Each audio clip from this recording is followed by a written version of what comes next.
And good afternoon, Muskegon, for this March 15, 2024. How you doing, Muskegon? It's time for your show. News, information, and more. Torn into how I'm your host, Gregory T. Roberts.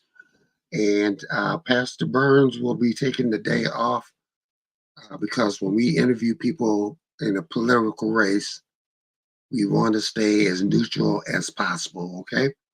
Do me a favor. First of all, I should say the views that you hear are the views of not the radio station. So if you have any problems, see the individuals or myself. First person on the board already. Afternoon, Anthony Miller. Afternoon, G Man. Good afternoon, Mr. Miller. Listen, do me a favor because this is very important, especially if you live in the Heights with this race today. Share this to your Facebook page or group page or whatever, and like I'm doing right now, and so we can get information out.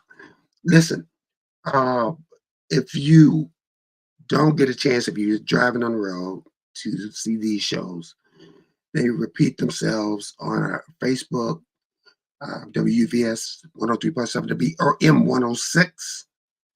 Or you can catch us on YouTube or the emoji app itself. Okay. Weather for today is high of 46, low of 34, and sunny. Tomorrow high of 49, low of 35 degrees and cloudy. Windy conditions Sunday high of 39, low of 29. Monday high of 32, low of 37. Tuesday a little warmer, high of 41, low of 28. Wednesday, high of 43, low of 28. Thursday, 45, high of 45, low of 31. And Friday itself, next Friday, high of 40, low of 30. There is a special election going on in Muskegon Heights, and we need to get that information out. No better than to call the source herself. Put your hands together, Muskegon, for the Honorable County Clerk of Muskegon Heights, Jen Ross. Hey, it's the city clerk, not the county clerk. We don't want to take anything away from our wonderful county clerk, Miss Karen Bowie. No, but you might be in line when she retires, so I might be prophesying something. You might be. Come on, somebody. Hey, come on, somebody. So, Jen, how you doing? We had Karen on last week. We talked about this special letter, but you got more details. So, what's the 411? Hey, so Muskegon Heights has opted to have a special election for an open council seat. We all know that there was a change in the mayorship in November, and we also added a council person in November, and so that left an open seat because the current mayor is a former council member. Mm-hmm. So we have a special election coming up on May the 7th. 2024 to fill that vacant seat. And so the petition process is closed. The ballot process, the ballots are hopefully being printed this week because they'll be ready to go out as soon as they come in. So there will be 3 candidates listed on your ballot that you receive if you're an absentee ballot holder, or that you go to the polls and vote for if you vote in person. Okay. And those 3 are Darius Mitchell, Kim Sims, and Vern Smith Sr. All right.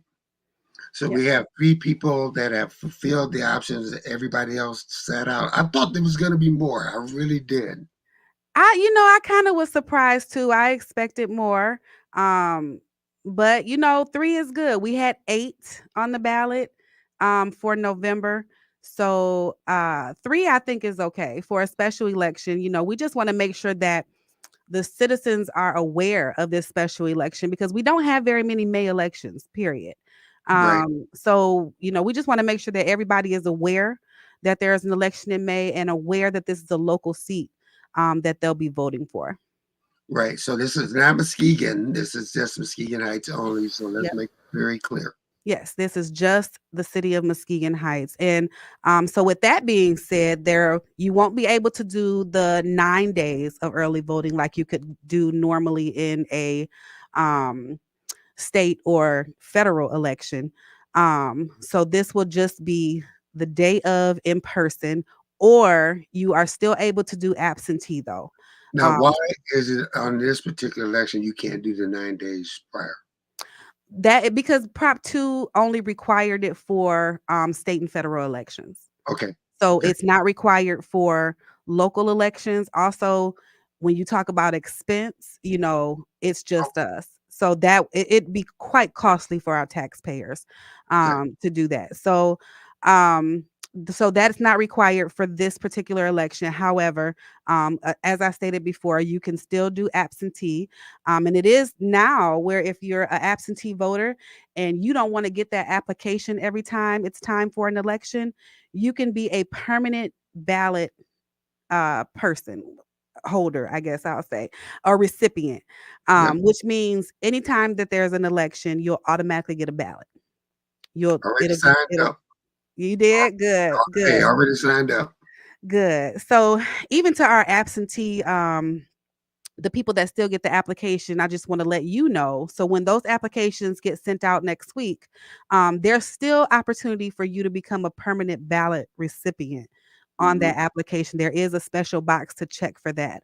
And if you don't, a lot of people don't, they just want to, they want to be able to decide when they want to vote. That's fine too. You don't have to do it, but the option is there. And then you don't have the responsibility of returning that application for every election.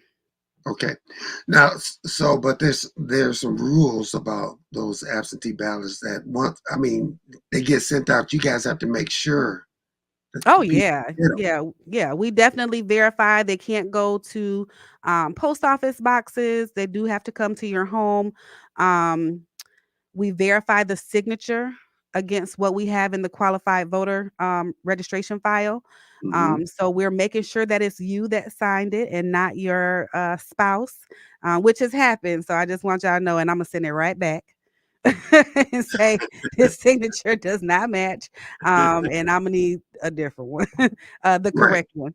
So yeah, we definitely there are checks and balances as well. And once those ballots are issued to a person, they can't be issued to another person. You can't send back a ballot that was never issued.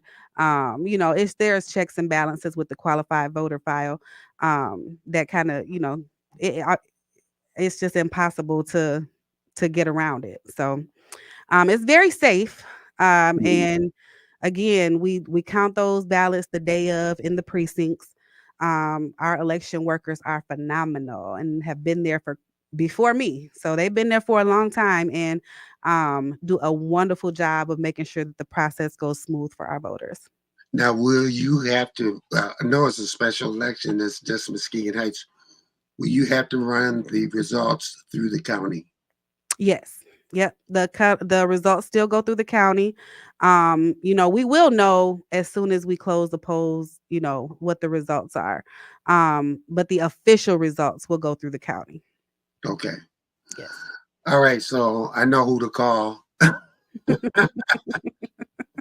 we're looking at, and we'll be covering that race, all the details. Like I believe there's going to be a debate. Yeah. So shout out to Black Wall Street for keeping the community informed. Shout out to Miss Simmons at Black Wall Street, but they are hosting a debate on April the 10th at 6 o'clock at the Lewis McMurray Center. From my understanding, all three of the candidates have agreed and will be there. And so this is another opportunity for our citizens to make an informed decision. Come out, hear them speak, and make sure that you feel like you're voting for a great candidate to help lead Muskegon Heights to the greatness that it can be.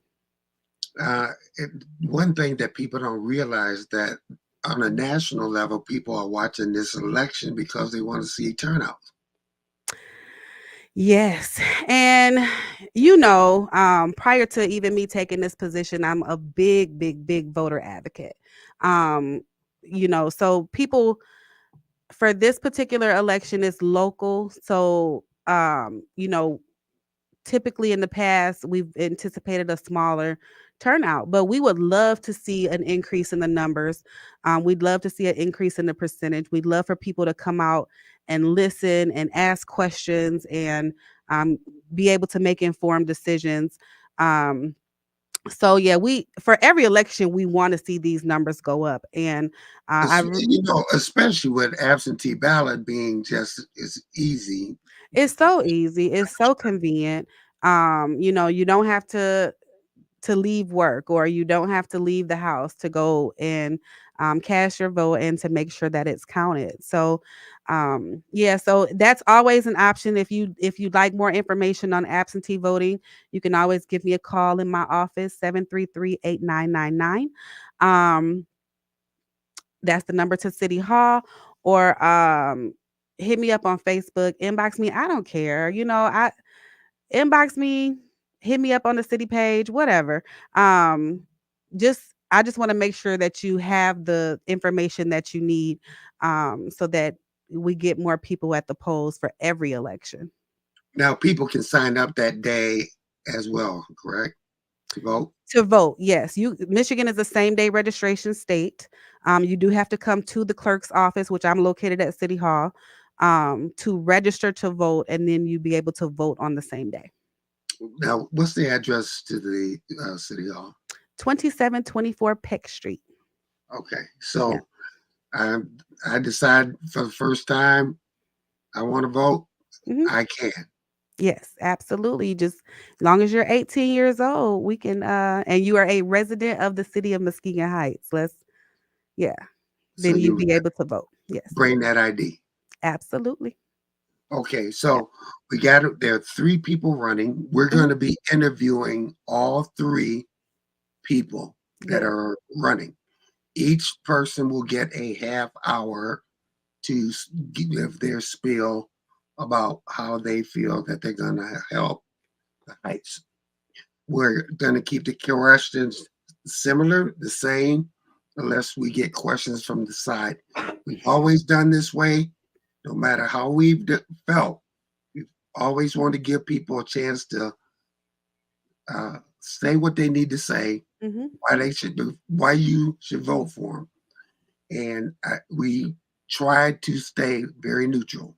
Yes. So it's about people being informed, Informed. Yes.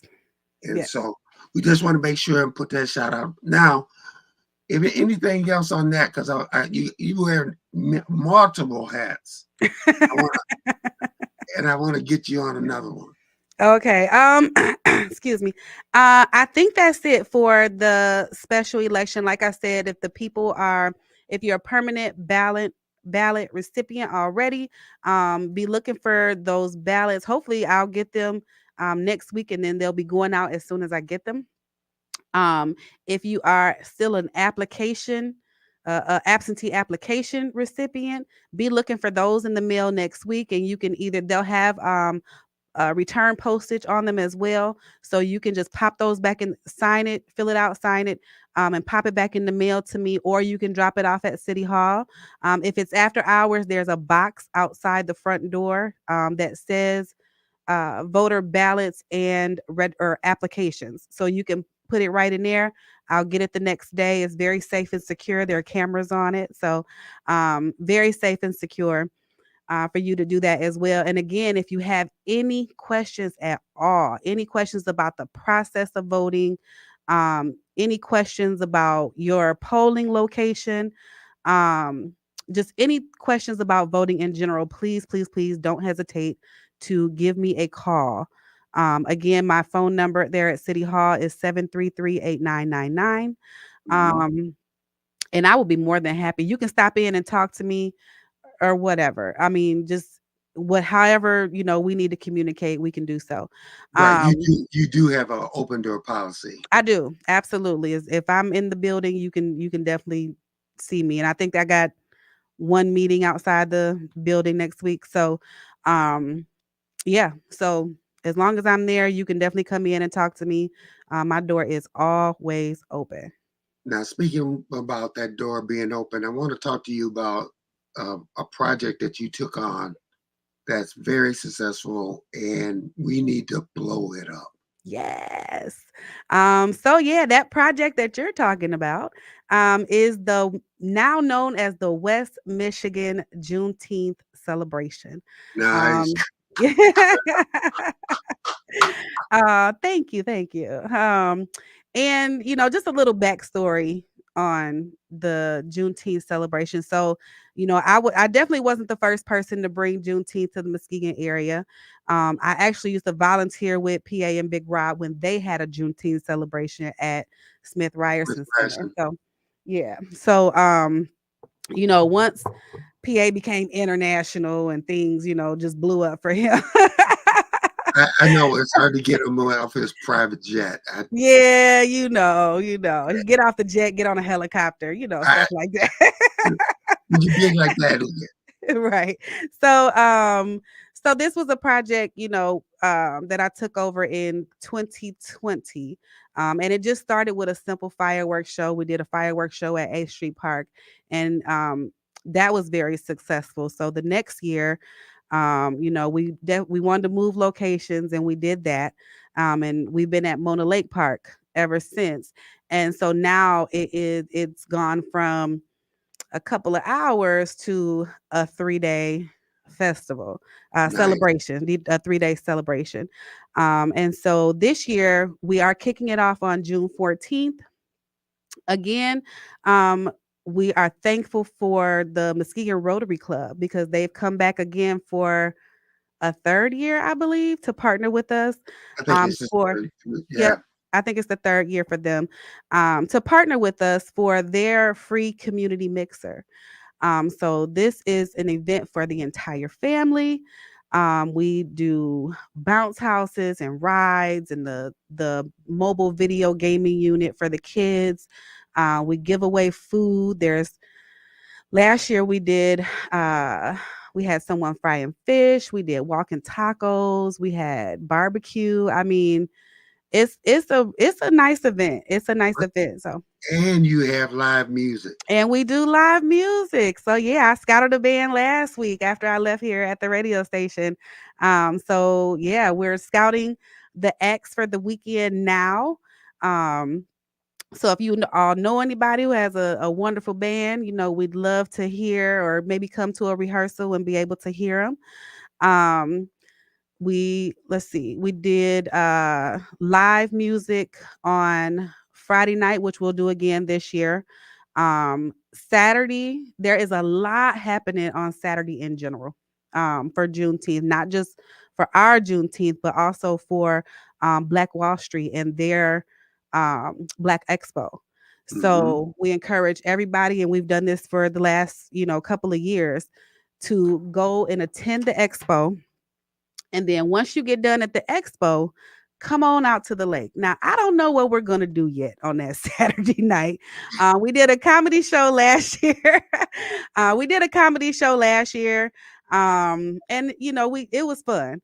But we want to do something a little bit different this year. It might just be a kickback. I don't know yet. So but we have booked a DJ. So there will be a DJ there Saturday night for sure. All right. Um, and then we get into Sunday, and Brandon Davis has agreed to lead and direct the Juneteenth choir again. So Nice. we start the day off with gospel um, at 3 o'clock. And then there'll also be an opportunity for candidates at 5 o'clock to talk. So if they're running for state positions, local. I think there's some things on the county ballot for. Well, I know that there are some things on the county ballot. We got some judges, we got our clerk. So there are some things coming up locally for November. So we want to give those individuals the opportunity to just talk to the public, and we've done that every year as well. You know, Hmm. I like politics. So so we give individuals an opportunity to talk and just kind of have a platform and talk to the people that day, and definitely get out and shake hands with people in the park that day. And then we're gonna do some jazz, Yes. and then we'll have another band after the jazz, and then we go into our fireworks show. Nice. So I, it's amazing how it has grown in 3 years. yeah, yeah, and I'm telling you, every year it comes faster and faster. I'm like, I don't think I took a nap yet from last year, but now here we go. We got to get it cracking, between this and the city. Good Jesus. Yeah. I need a vacation. But Yeah. Tell people why it's important that this is not a celebration of one people. It's a celebration for everybody, and this is an event for everybody. it is. It is definitely an event for everyone. And again, that's why it's called the West Michigan Juneteenth celebration, because we also invite all the other communities to come and participate, come and sponsor, whatever. We want this, we want to pack the park out with people from all backgrounds. It is celebrating our freedom. Um, but again, we want everyone to have an opportunity to celebrate with us. And can I say this? No pun on you, Jen. So, Jen, just stay out of it. The views that you're about to hear are coming straight from me and not Jen. All Now right? listen, G man, don't be messing up my money now. No, I'm just No, saying. no, I'm not messing with it. No, I'm just saying if you are out there thinking about throwing another Juneteenth celebration, we thank you for that. But take your money and take your time and throw it into this one so we can have a grandiose celebration. Okay, now that's my views. Okay, Jen's back in the conversation. All right. Okay. With that being said, um, I want to thank our sponsors. We sent the letter out probably 2 weeks ago. So we're just now getting started with the fundraising portion of it. And again, this is a free event. We keep this free to the community for the whole weekend. So sponsorships are so important, and so important in just making sure that this goes out smoothly, and we can continue to do this. So real quick, I want to shout out our fiduciary for this year. We have a new fiduciary. We partner with the Free Riders Motorcycle Club. And if you Nice. know anything about the Free Riders, they are big in giving back to the community. They've done giveaways with backpacks, and they, just do different things in the community. And this particular group of young men are family men. They're all family oriented, but they just like their motorcycles. Oh, So yeah. yeah. So want to give a shout out to the Free Riders for being our fiduciary for this year. And then I want to give a shout out to the sponsors who have come on so far. So the first one to respond this year and last year was Web Chemical. Right here in the city of Muskegon Heights, one of the biggest manufacturers in Muskegon Heights. Has been the first one to say, yes, we want to help out, we want to contribute. So shout out to Brad Hillary and his crew over there at Web Chemical. Thank you for your sponsorship and your partnership again. And then we have Core Realty. They're new for us this year, so we want to definitely thank them for coming on as a partner this year. We have Muskegon Family Care. They are a returning partner. Muskegon Federal Credit Union is a new partner, so thank you to them. We have DTE Consumers and GV Aviation, which are all returning partners for this year. And of course, our partnership with the Muskegon Rotary Club has been going for a few years now. So that's what we have so far. We just want to give them a shout out and thank them for their continued partnership. But you're not done because we need more money. So, Oh ev- no, we're not done. So expect me back on somebody's show soon. It might not be this one, it might be the afternoon jams. It maybe Making Moves Monday will be back sometime soon. Who knows? you, But you, we'll have you on both. But how is important now for anybody that wants to donate? Mhm. Uh, tell people how they can donate for that event. So again, because we are partnered with the fiduciary, your donations are tax deductible. You can drop them off here at the radio station, or drop it off to me at City Hall if you have a check. We can do electronic. You can definitely just send me an email. We have a Juneteenth celebration email, which is Juneteenth celebration mh@gmail.com. So if you send an inquiry there, we'll send you the sponsorship package, but any little bit helps. So don't think that you have to be obligated to the sponsorship levels that we're asking for, because any little bit helps. But those are ways that you can contribute to this year's Juneteenth celebration and volunteer. We're definitely always looking for some volunteers to help with parking, or just overall control, crowd control. We generally have never had any problems, thank God. But the major issue out there is the parking. So just helping with, just kind of guiding people to where to park at. Jen Ross, City Clerk of Muskegon Heights, I want to thank you again for being on the show. I want to thank you for always having me on the show. Give that phone number one more time so people know how to get in touch with you. Yeah, so you can contact me at Muskegon Heights City Hall. The phone number is 733-8999. Jen Ross, thank you so much, and we'll see you somewhere. I know, somewhere. We probably have to link up for karaoke or something sometime soon. I might have a song in my spirit sometimes.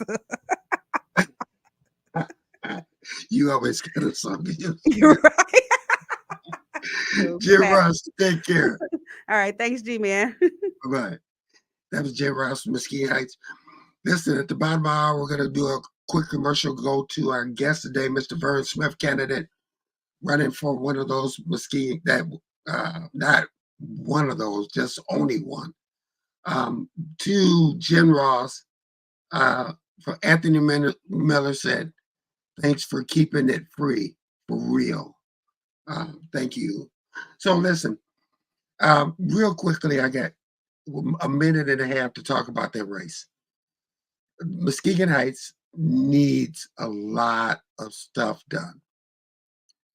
We need for people to hit the ground running in Muskegon Heights. So these candidates that are there, thank you for running, but you're going to have to hit the feet. You're going to have to hit the pavement and hit the pavement and hit it hard, because there's a lot of things to do. Listen, it's 2:29 at the bottom of the hour. We're going to do a commercial break and then go right to candidate running in Muskegon Heights City Council, Mr. Vern Smith. You are watching Torn in Two on 103.7 The Beat and M106. The wait is over. The all-new Umoja Radio Network, home to over 40 black-owned radio stations and podcasts, is here for you. Connect to the world's fastest-growing collection of unapologetically black and proud media, from podcasts to independent black-owned radio stations, and access to the important news and music you need. Umoja Radio is from our culture, by our culture, for our culture. The all-new Umoja Radio is available right now on Google Play and the Apple Store. Join the movement. Be empowered. Welcome back to 202. It's about an hour, 2:30. Please welcome to the stage, Mr. Vern Smith. Vernell Smith. How you doing, sir? Pretty good. About yourself today? I'm doing great. Thank you for being on the show today. Mr. Smith, I know about you, but tell our listeners and people watching a little bit about yourself. I'm a lifelong resident of the city of Muskegon Heights, class from 1989. I previously served on the Muskegon Heights City Council from 2011 to 2019, 2 terms. My last 2 years was served as mayor pro tem, and I'm just basically throwing my name back into the ring because I'm going to be completely honest. I feel like there's some division and some not of agreeing that's going on, and I want to throw my name back into the hat and hit the ground running and move the city into a position that we flourish. All right, let's talk about you coming in, and what are some of the things that you're hearing from voters that need to be accomplished in Muskegon Heights? Well, the number one focus has always been the water bills and the streets. And with the water bills, until we can get more industrial into the city of Muskegon Heights, it's kind of going to be where it is. And as far as with the streets and all that, we need to get more home ownership built, more industrial. We have the land and the property for it. We need to move forward with those kind of things. And at this point right now, you have a lot of, even with me not being on council, I still have a lot of people approach me that feel like, they're told one thing and another thing happens. And that's just, we can't move forward as a city if the citizens don't trust the city, don't trust the council. I don't believe in somebody coming to me and asking me a question. If they ask me a question and I don't have the answer, I'm going to go get the answer. Right. And I'm going to make sure that even if it's what they don't want to hear, at least they'll have the correct answer. Okay. And I give them some type of timetable of, hey, it might not happen this year or next year, but it's going to happen, and be able to stick to my word versus just giving the citizens something that they just want to hear. What do you feel about, then everybody's going to get these same questions. So do you feel that the city hall has transparency from the top to the bottom? No, I don't. There's just a lot of division. You have a lot of unhappy employees. You have a lot of unhappy just everybody that, it's a known fact that, the city of Muskegon Heights is one of the lowest paid, as far as police, fire, in the city workers. And a lot of what's been going on is you have a lot of people that will come in here with the experience and the education, and they stay here long enough to say get training and time under their belt, and then they move on. And what we need is to be that transparency to happen. We need to have an initiative to where we can get employees that'll come in here and be here long term. Okay, so the election happens, say you win. What are the first 3 things that you want to accomplish? Number one is sitting down with the citizens, making sure that I get their concerns of what they want to happen and what they expect to happen, and being able to hold my word to it. Number 2, when I was serving on council, we had a section where and delegated where we hit the worst hit roads that were completed, and then moved on to the ones that were not in bad shape. And I just felt over the last few years that has kind of fell to the wayside.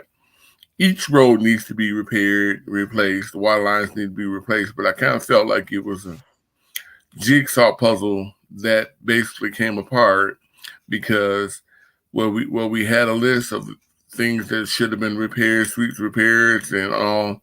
It just fell to me. It fell to the wayside. There were streets that, in my opinion, they need to be repaired, but they could have waited.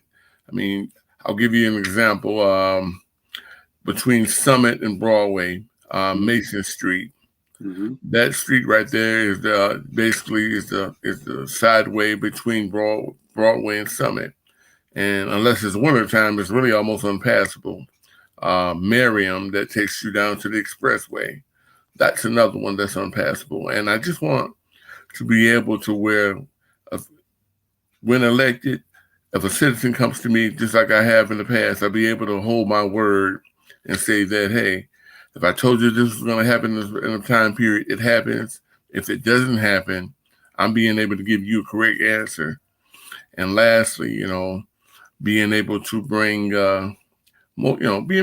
more police officers, more firefighters, more city workers. I mean, back, no, we're not back in the 90s, but back in the 90s, early 2000s, we took pride in the city. We had a handful of city workers that took pride in cutting the grass, cleaning up the city, the streets, the streets being swept. And I just kind of felt like we kind of fell off the wayside and walked away from that. And, those are some of my priorities. And I'm pretty sure that I could add more to that list. Let's talk about the diversity of the council. That usually the council is a 4-3 split. Are you willing to work with anyone on that council?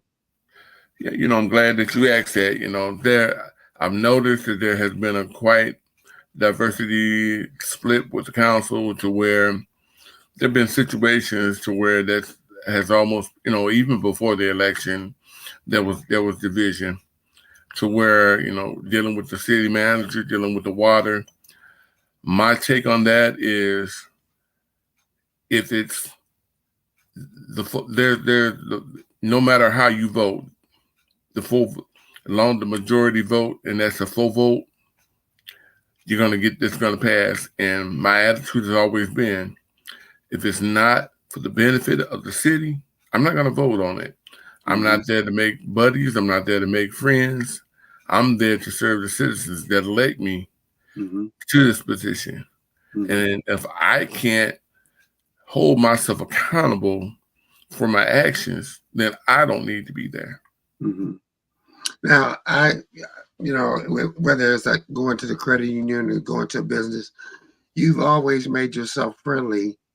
Talk about you being approachable to the citizens of Muskegon Heights.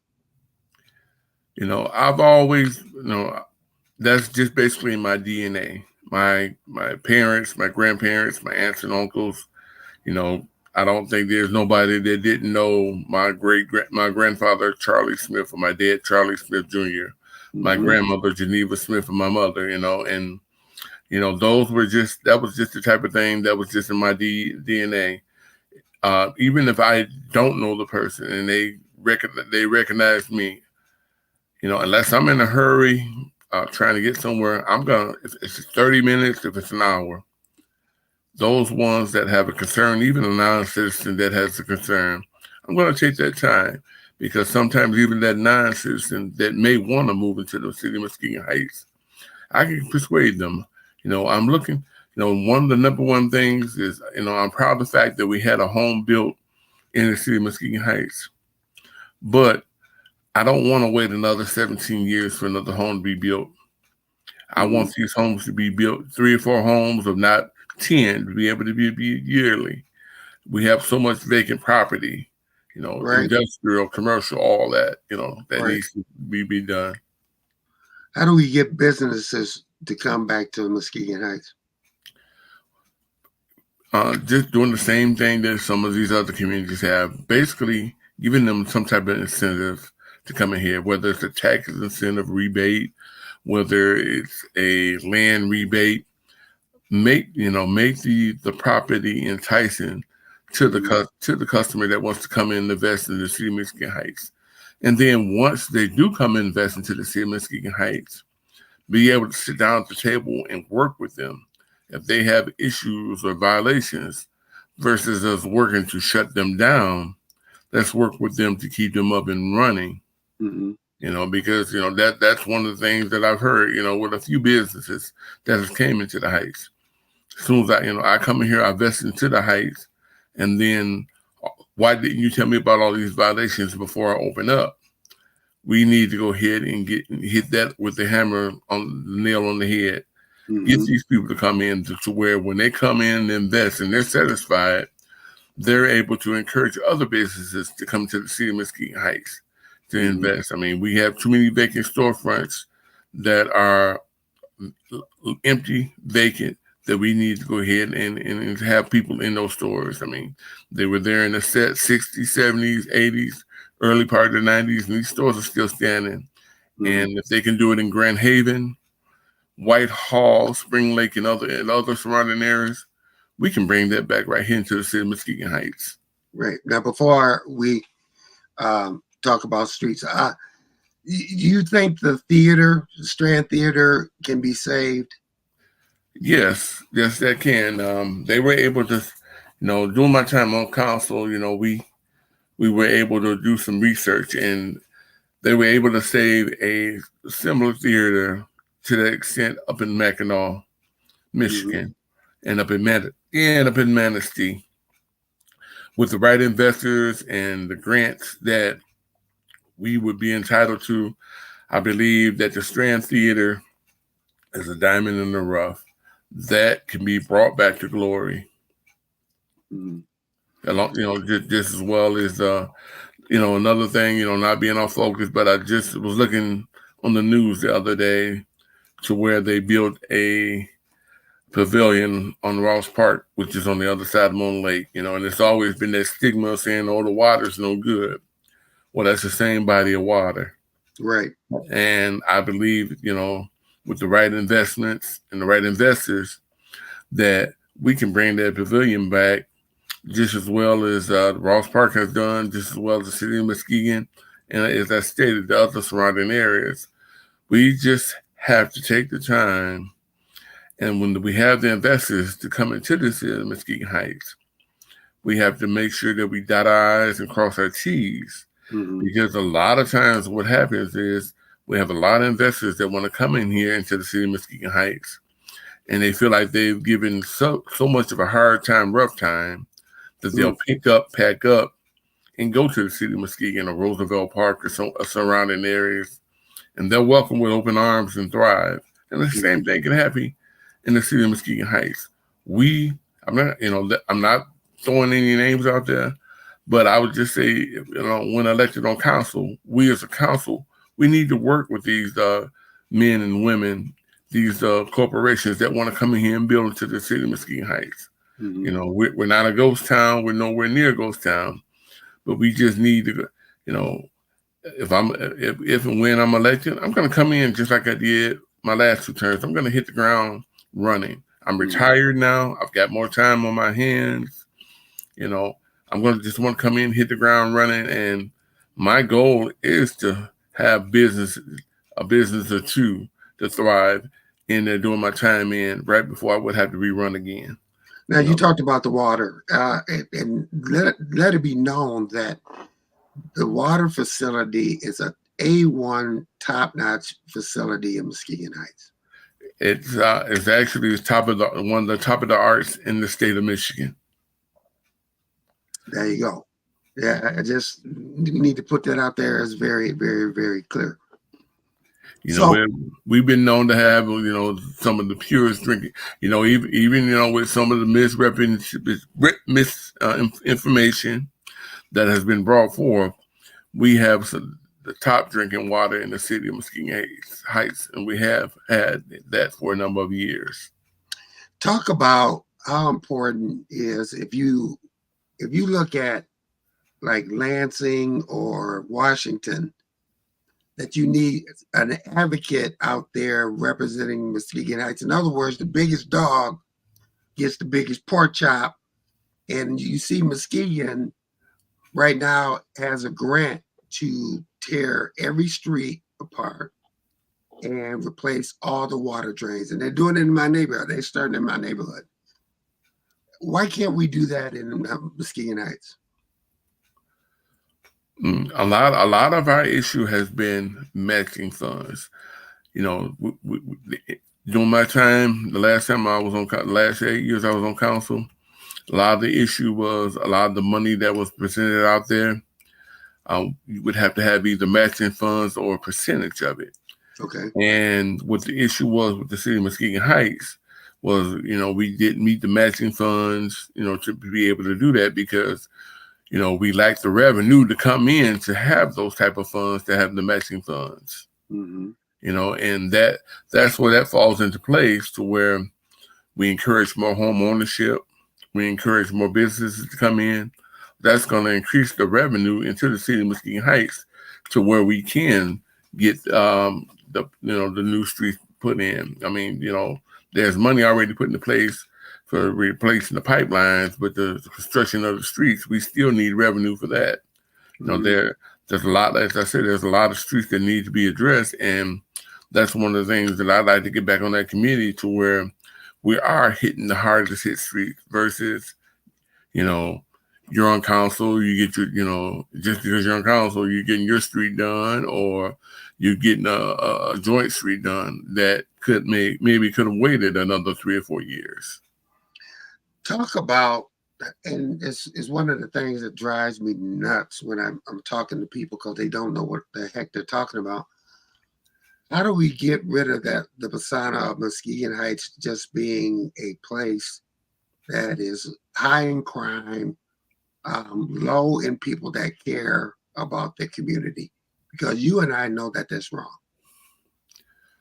There's, the one of the mottos that we've always had for the city of Muskegon Heights, the city of friendly people, and we are still the city of friendly people, but with social media and other things that people just commenting, a lot of what happens in the city of Muskegon Heights doesn't involve the city of Muskegon Heights residents.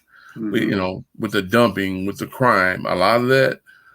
If you look back at reports, you have people from surrounding areas that come into the city of Muskegon Heights to feel like they can commit their crimes. It's not so much always the residents that's doing it.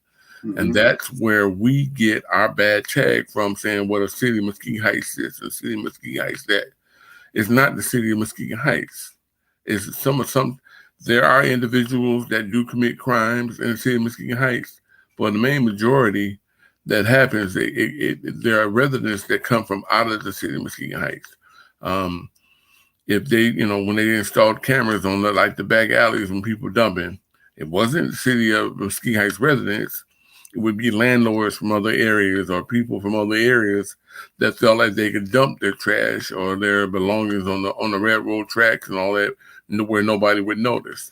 Mm-hmm. And that's where we need to come in, like I said, getting revenue inside here, more home ownerships, more businesses, to where we can have more police that patrol it. At one time, they had at least maybe close to 8 people on patrol at one time, 20, 30 years ago. Maybe we can't get 8 to 10 people, but at least 6 to 8 officers that are able to control every perimeter of the city. Mm-hmm. That way we can get the crime cut down, the dumping cut down, and where we can have people, investors and residents that's going to feel safe that I can come build and live in the city of Muskegon Heights and Mm-hmm. feel safe, versus just driving through the city of Muskegon Heights to get to Roosevelt Park, Northern Shores, or even Muskegon. Mm-hmm. You talked about this a little bit, but I want you to elaborate a little bit more. That there are plenty of places to build homes in Muskegon Heights. Now, the city of Muskegon changed some rules, tightened up a little bit, and houses started being built. How do we make that happen in Muskegon Heights? Well, as I stated, with the incentive, having residents that, first-time homeowners, young couples that are looking to build homes, to where they have an incentive where the interest rate is at a certain percent. You stay inside, if it's a 30-year mortgage, you may pay a certain percent for the first 15 years. Mm-hmm. And if you stay in that home after 15 years, maybe that interest rate is cut in half, to where, and like I said, when they have stuff like that, you have investors that want to come in and build into the city of Muskegon Heights. Those are the same type of things that have happened in the city of Muskegon. I mean, if you look all down Leonard, you look all down the Jackson Hill area, Right. all of that, right, was not all there at one point. And, we've got the south side of the Heights. We've got the north side of the Heights. I mean, we've got so much vacant property that could be built on. All we need is an incentive to get these residents to come and want to believe in the city of Muskegon Heights, invest in it. I mean, small things like the beautification awards and the best kept yards, the neighborhood block parties and all that. When residents and people took pride into their homes, a lot of that is lost. I mean, I grew up with the incentive of us getting awards on our yard and all that, and that even though it's just a piece of paper or a sign in your yard, that gives a resident, hey, let me get out here and get that award this month of this year. They want to take the pride and beautification of their neighborhood. When they do it, it's like a chain effect. Once one neighbor does it, the next neighbor does it. Mm-hmm. Just same thing with building homes. When they build a home and one person moves in and they see that there's a good incentive, that gives the incentive for the next person to say, hey, I want to build a home in the city of Muskegon Heights. Mm-hmm. That's all it takes is one person to move forward, and we can keep going. This question here is, I want to go back to the 4-3 splits that we've been having in the Muskegon Heights. It's going to be very important that whoever comes in there is willing to work for the best for whatever it is, but work for the best for Muskegon Heights. How do we break that division? Gerald Ford said this, the problem is too many people to the left and too many people on the right, especially now, but not enough people in the middle to get stuff done. How do we get stuff done? Being able to break that 4-3 split, each council person has privilege. One vote. They have one vote, and they're privileged to this information. Versus being divided on this information, whether it comes from the city manager or another individual. Mm-hmm. They have time to research this information, get the correct answers to move forward with that. And then, my thing is this, as always, I've heard rumors that, when I was on council, I was a yes man here and there, but no, I wasn't. If it was benefited the city of Muskegon Heights, I was going to vote for it. Mm-hmm. I'm not going to be on the side. If it doesn't benefit the citizens, I'm not going to vote for it. I mean, that this position is important because, as you say, it's been a 4-3 decision, and a lot of it has not been in the favor for the city of Muskegon Heights. All it takes is just research the information, get the correct information.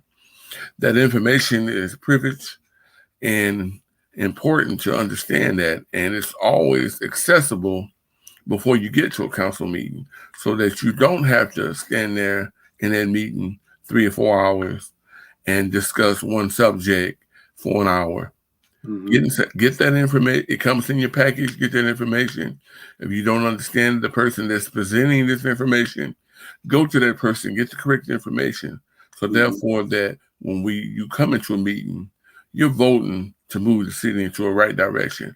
Because if we keep getting these splits, nobody's going to believe in the city of Muskegon Heights. Nobody's going to want to invest in the city of Muskegon Heights. And we have to get rid of that stigma of nobody gets along on council. As I stated, I'm not there to vote the wrong way. I'm there to vote the right way. If it benefits the citizens of Muskegon Heights, that's what's important to me. If it doesn't benefit me, as long as it benefits the city of Muskegon Heights, because there's a stipend that comes along with serving on that board, but that stipend is barely gas money. And there's a lot of time, barely. And there's a lot of times and a lot of hours that I put in, in the time that I previously served, dealing with council, that, the training that I went on my own personal time on my dime, because I always said to myself that I do not want to serve on council and don't have the correct information, because you're going to get up there and make yourself look like a fool if you're telling somebody something and it's not the correct information. So therefore, going to training, getting the correct information, and moving forward is beneficial. Serving on the council in the city of Muskegon Heights. That's the only way we're going to move forward. 2:56, 4 minutes left to go. Okay, so Mr. Smith, Here's your shot, man. I'm out and I'm in Muskegon Heights, and I need to decide who I need to vote for. Why should I vote for Vern Smith? You should vote for Vern Smith because he has a proven track record of 8 years on council. He's easily accessible. He's easy to communicate with. And if he doesn't have the answer, he's not going to stop until he gets that answer that's going to satisfy you. Mm-hmm. So that's why I feel like you should vote for Vern Smith. How can people find out more information, or if they want to write that big check and drop it off, how can they get in touch with you? You can reach me at 231-578-7676. I can be reached by email at vernsmith1971@gmail.com. Mr. Vern Smith, is there anything else? As I stated, I have a proven track record of results. Get on May 6th, get out there and make your choice and vote for the person that you feel is going to make a difference. Vern Smith, thank you to coming to the 22 show, and we look forward to talking to you again. Thank you very much for having me. That was Vern Smith running for the open seat in Muskegon Heights City Council. The last 2 minutes I'm going to take. It's very important, and he talked about it, a lot of the issues. But I'm gonna take it even further because it's very, very complex situation that needs to be resolved. We have to take care of those 4-3 splits of divisiveness that has been happening. Now, you can call it whatever you want, but we got to take care of what is important for the residents of Muskegon Heights. It's time to stop making excuses and start moving ahead. And that's going to take place when we have people that work together than be divided all the time. Muskegon Heights is a wonderful city.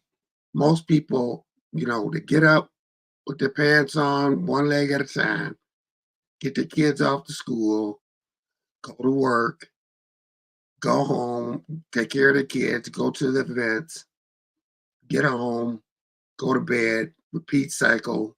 Saturday, take care of your yard. Sunday, go to church.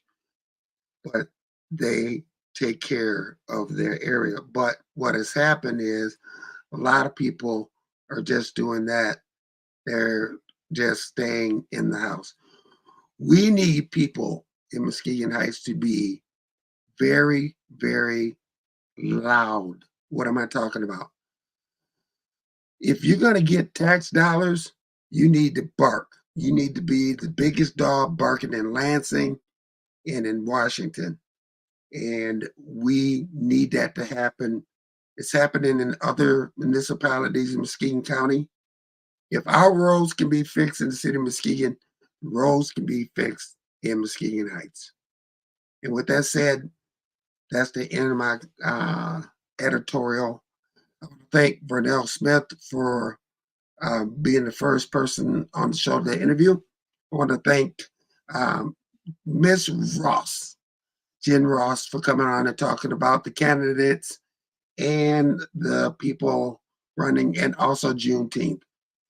This is 22. Last thing, if you would like to be a sponsor this show, please call Lady J, Janae, or Big Rob at 231-727-5007. And you can sponsor this show. Listen, it's time for me to go. I will see you later. Listen, what I say, and I mean this, I don't say this just to blow smoke. You never know whose life you will touch. Go out and sow that seed in somebody's life.